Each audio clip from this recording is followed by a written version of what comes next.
welcome to my YouTube channel called Glow Minds, a channel where you can grow your knowledge. My name is Havisha. I study in 21K School, grade 6. In this video, you're going to learn about the unitary method. Let's start.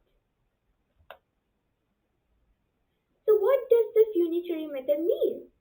Unitary method is a method in which we will first find the value of one or single unit and then for the required value is called unitary method.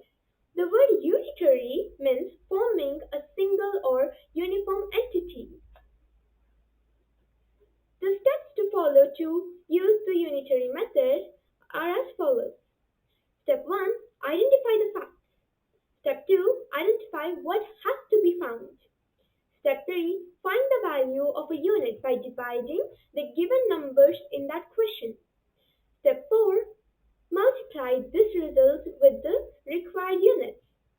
But this is not always multiplying. Sometimes you will have to even divide.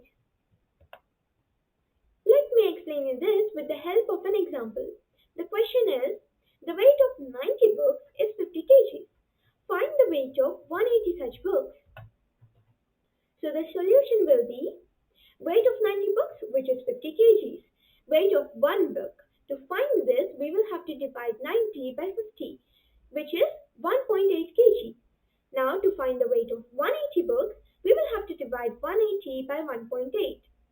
Our answer will be 100.